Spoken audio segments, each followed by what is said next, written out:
To overcome, you must educate. Educate not only yourself, but educate anyone seeking to learn. We are all dead America.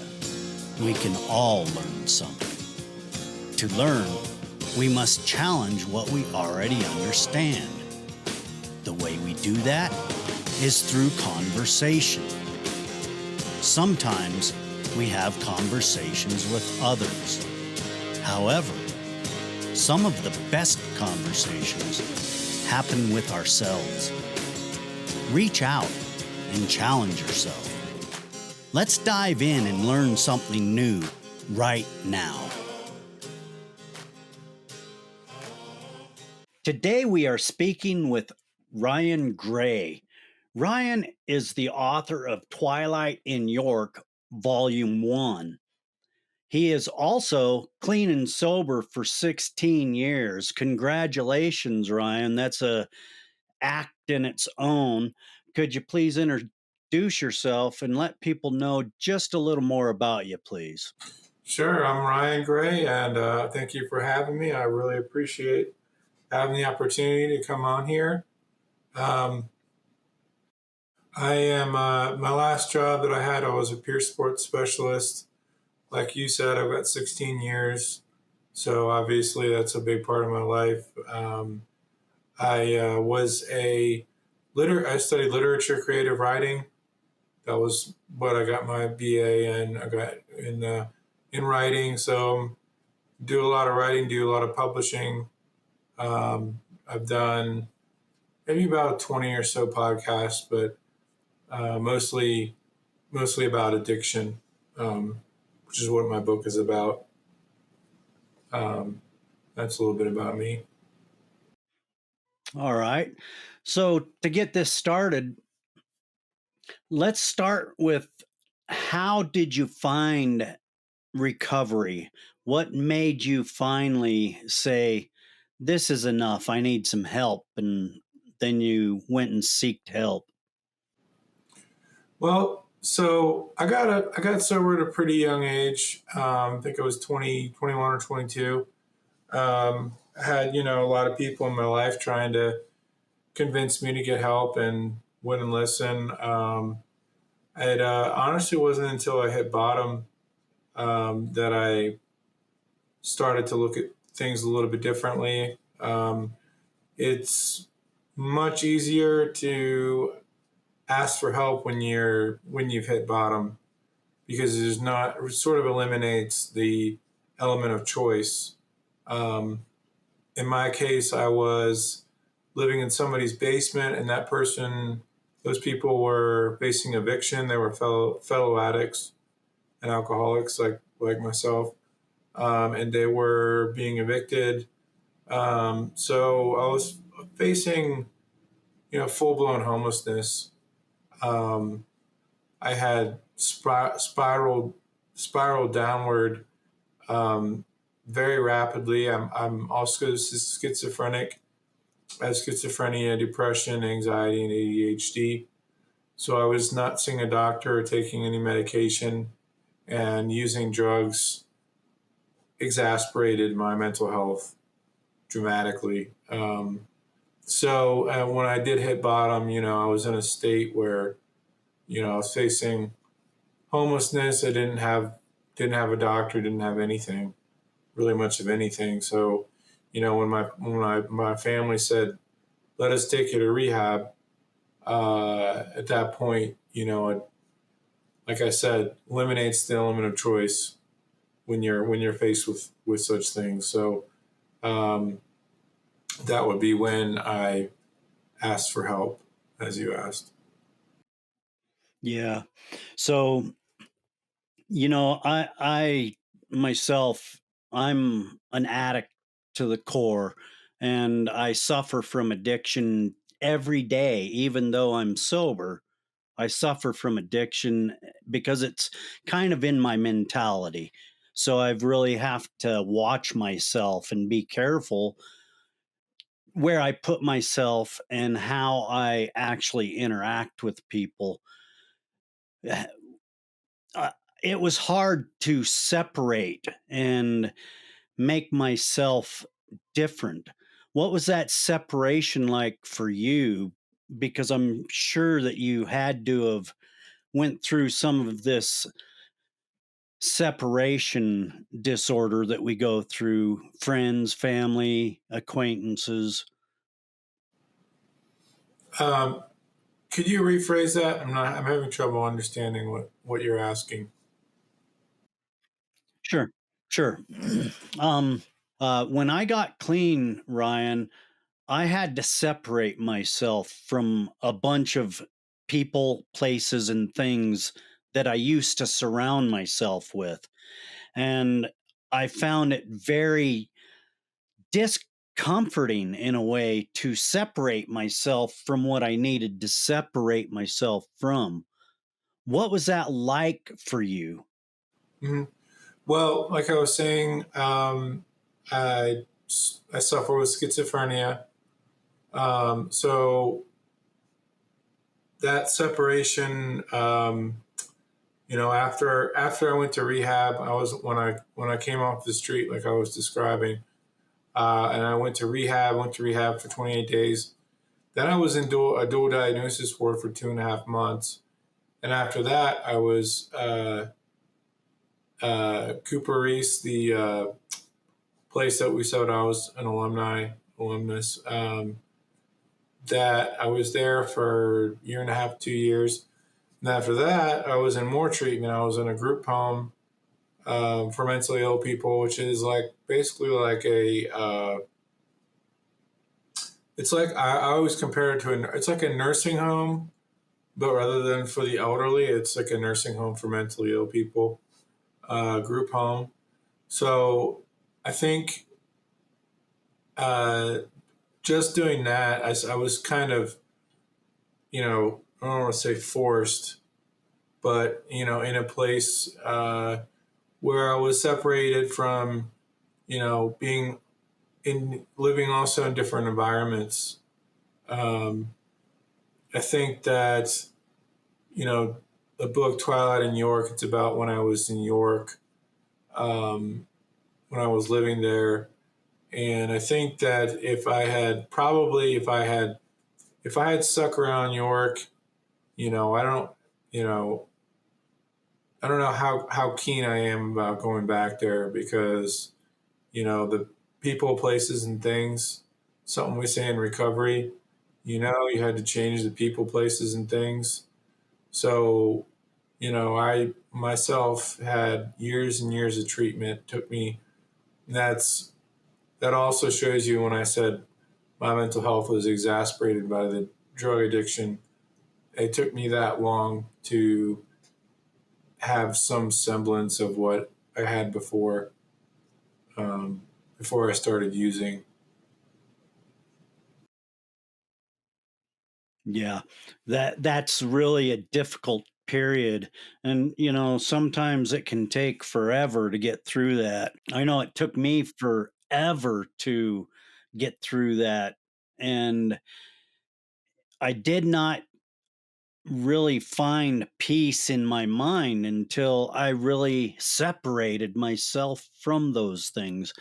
So that is really a good thing to do when we find the courage to step out of our old self and place ourselves in the discomfort of finding new things. And that's why I like podcasting. I found it as a therapy. So my next question to you is, did writing your book become like a therapy in itself to you? Um, Also, I was going to say, before I answer that question, I wanted to say that uh, most of the main characters in my book passed away due to overdose, and the other main character was he and his wife lost custody of their kids, and I had talked to him a little bit since then, but it kind of shows you environment I was in and what I separated myself from. you get out of all that. But and your what? I'm sorry. What was your follow up question? Podcasting was sort of a therapy for me. So my next question would be, did you find therapy in writing your book? Oh yeah, definitely, definitely. And to go from the writing of the book to now, like having people read it and receive that feedback has really been helpful and beneficial for me. Um, yeah, it's cathartic for sure. I think revisiting everything that happened. I mean, obviously, I knew the story. I knew what happened in the story before writing it, but yeah, it was a very cathartic, um, fulfilling, self fulfilling thing for sure. And like I said, to go from writing the book to having people read it and actually, say things like, my son struggles with addiction, and this book really helped me, and that kind of positive feedback. Um, I couldn't have been more blessed with. I don't know if I would say therapeutic, but definitely helpful and beneficial to hear that from other people for sure. So that's a good question to ask. When we get bottled up with all of our emotions, we tend to want to turn to drugs or some other addiction. Is that important to rest at that point and just kind of shut everything off? Is that a good recommendation? Shut everything off. Um, I don't know. If you have a support network, support group. People that you have that you can contact that are aware of that you have substances and sponsorship definitely. um, I don't know if I would say like shut things off necessarily. You might go with it in the other direction.